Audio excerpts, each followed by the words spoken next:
या जटणी कौन है असुविधा कहीं ମୁଁ ଗଣମାଧ୍ୟମ ସାମ୍ନାରେ ଆସିବାକୁ ଅଛି ଯେ 6 ବର୍ଷ ହେଲା ଜବରଦଖଲ କରି ଜଗନ୍ନାଥ ମହାପ୍ରଭୁଙ୍କ ଜାଗା ରାସ୍ତାରେ ଜବରଦଖଲ କରି ଧୀରୁ ଦାସ ସୁରେଶ ପାଇକେରା ଯିଏ ଅଛି ମାଷ୍ଟର ମାଇଣ୍ଡ ଅଛି ଏ ଖେଳର ଆଉ ରେଳବାଇ ଚାକିରିଆ କ୍ଲାସ ରେଳବାଇ ଧୀରୁ ଦାସ କଭର କରିକି ଅଛନ୍ତି। ଆମର ବି ସେଥିରେ କହିବାର କିଛି ନାହିଁ। ସେ ଜଗନ୍ନାଥ ଜାଗାରେ ଅଛି ଆମର ଭିତରେ ନେତ୍ରାନନ୍ଦ ସମତଳ ଭାଙ୍ଗିବାକୁ ଅର୍ଡର କରି ତା ଟ୍ରକ୍ ଧରେଇ ଦେଲେ କଣ ପତ୍ର ଟ୍ରକ୍ ତାକୁ ନେତ୍ରାନନ୍ଦ ସମତଳ ଭାଙ୍ଗିବାକୁ ଅର୍ଡର କରିଥିଲେ। ଆମେ ବି କିଛି ଇଏ କରି ଆମକୁ 6 ବର୍ଷ ହେଲା ପୁରା ବିଭିନ୍ନ ପ୍ରକାର ହଇରାଣ କରିଛୁ। ମୋ ପିଲାଟି ସ୍କୁଲରୁ ଆସୁଥିଲା ସ୍କୁଲରୁ ତାକୁ ଆସିବା ଭିତରେ ତାକୁ 4ଟା ବେଳେ ମୋ ସ୍ତ୍ରୀ ନେଇକି ଆସୁଛି ତାକୁ ପୁରା ହଇରାଣ କଲେ ଟେକା ପଥର ମାଡ଼ କଲେ ବିଭିନ୍ନ ପ୍ରକାର ହଇରାଣ କଲେ। ମୁଁ ସେଠୁ ଗାଁ କଣ୍ଟିଆ ଗାଁର ଲୋକଙ୍କୁ ଜଣେଇଲି ଭାଇ ତମେ ମତେ ମୁଁ କଣ୍ଟିଆ ଗାଁର ଲୋକଙ୍କୁ ଜଣେଇଲି ମୁଁ କହିଲି ଘଟଣା ଭାଇ ଇଏ ମୋ ପିଲା ଯୋଉ ବାଟରେ ଆସିଲା କଣ ହେଲା ଘଟଣାଟା ଟିକେ ବୁଝୁନ ନା ତମେ ଆଇନରେ ଯାଅ। ମୁଁ ଆଇନରେ ଗଲି ଆଇନ ଗଲା କଣ ମୁଁ ଜଟଣୀ ଥାନାକୁ ଜଣେଇଲି ଡିସିପିଙ୍କୁ ଜଣେଇଲି ଡିଜିଙ୍କୁ ଜଣେଇଲି ଡିଜି ନ ଶୁଣିଲେ ମୁଁ ହାଇକୋର୍ଟରେ ଅର୍ଡର କଲି।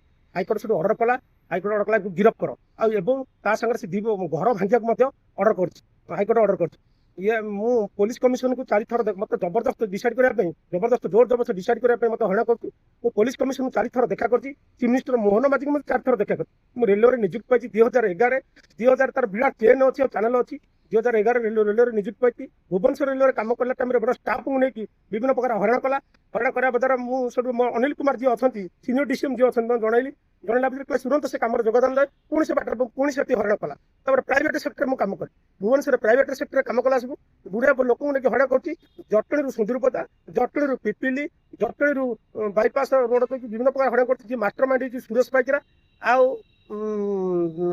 ଧୀରୁ ଦାସ ତିନାଥ ବଳ କାଳୁ ସମସ୍ୟାର ବାଲୁ ସାନ୍ତରା ପ୍ରକାଶ ପାଇକେରା ଦାସ ଆଉ ରଥିପୁର କିଛି ହଟ ନିବାସ କାକେଟି ବିଭିନ୍ନ ପ୍ରକାର ହଇରାଣ ମଧ୍ୟ କରୁଛନ୍ତି। ମୁଁ କହିଲି ମୁଁ ଆଇନର ଆଶ୍ରୟ ନେଇଛି ମୁଁ ଆଇନ ବାଟରେ ଯିବି। ତାପରେ ବିଭିନ୍ନ ପ୍ରକାର ମୋ 6-7 ଲକ୍ଷ ଟଙ୍କା ମୋର ସରିଗଲାଣି ଆଉ ବିଭିନ୍ନ ପ୍ରକାର ମତେ ହଇରାଣ କରିଛି।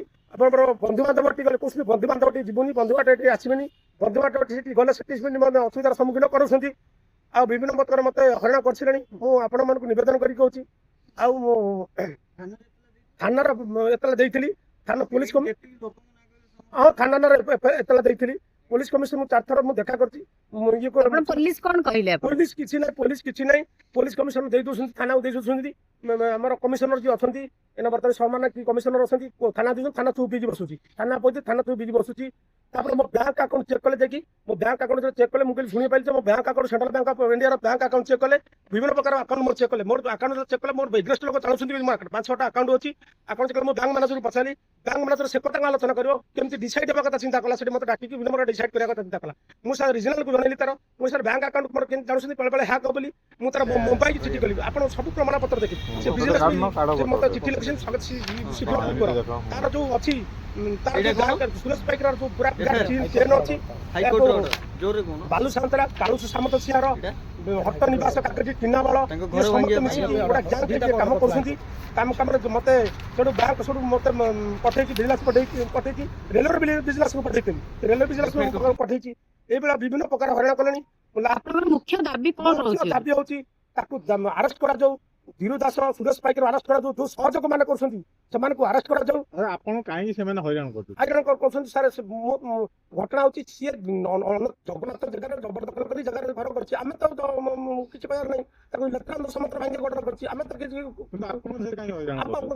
ସିଏ ମାନିଗଲା ତୁ ମାନେ ମୁଁ କାହିଁକି ମୁଁ ସିନା ଚୋରି କରିଥିଲେ ମାନିବି ମୁଁ ଚୋରି ତ କରିନି ମୁଁ ମାନିବି କାହିଁକି ସିଏ ମାନିଗଲା ତୁ ମାନେ ଏମିତି ବିଭିନ୍ନ ପ୍ରକାର କରିଛି। ମୁଁ ବର୍ଷ ହେଲା କାମ ରେଲରେ ବି କାମ କରିନି ବାରମ୍ବାର ରେଲରେ ମତେ ଚିଠି ପଠାଉଛି ଏ ବିଷୟରେ କାହିଁକି ଡ୍ୟୁଟି କରୁନି ମୁଁ ସାର୍ ଏଇଭଳିଆ ମତେ ଅସୁବିଧା କରୁଛନ୍ତି ଆପଣ ପଠେଇଲେ ସେଠି ମତେ ହଇରାଣ କରୁଛନ୍ତି। ଆପଣ ତ ନିଯୁକ୍ତି 2011 ବାହାରିଥିଲା ରେଲରେ ରିକ୍ରୁଟମେଣ୍ଟ ବାହାରିଥିଲା ମୁଁ ପକେଇଛି ଇଏ କଲି ଏମିତି ବିଭିନ୍ନ ପ୍ରକାର ହଇରାଣ କରୁଛନ୍ତି। ମୁଁ ଆପଣଙ୍କୁ ନିବେଦନ କରୁଛି ଓଡ଼ିଶାର ଜନସାଧାରଣଙ୍କୁ ନିବେଦନ କରୁଛି ଆଉ ଗଣମାଧ୍ୟମ ଭାଇ ଭଉଣୀ ମାନଙ୍କୁ ନିବେଦନ କରୁଛି ପୋଲିସ କମିଶନକୁ ନିବେଦନ କରୁଛି ମୋହନ ମାଝୀକି ନିବେଦନ କରୁଛି ରାଜ୍ୟପାଳଙ୍କୁ ନିବେଦନ କରୁଛି ସବୁ ଡକ୍ୟୁମେଣ୍ଟ ଆମ ପ୍ରମାଣ ସହକାରେ ଦେଖିବି ଯଦି ମତେ ନ୍ୟାୟ ନ ମିଳିବ ବହୁତ ଥର ବାଇଟ୍ ଦିଆହେଲାଣି ମୁଁ ଆତ୍ମହତ୍ୟା ଦେବି ପେଟ୍ରୋଲ ଢାଳିକି ଆତ୍ମହତ୍ୟା ଦେବି ଆଉ ବାଲେଶ୍ୱର ଇଏ ଯୋଉ ସମସ୍ୟା ବହୁତ ଭଳି ଆତ୍ମହତ୍ୟା ଦେବି।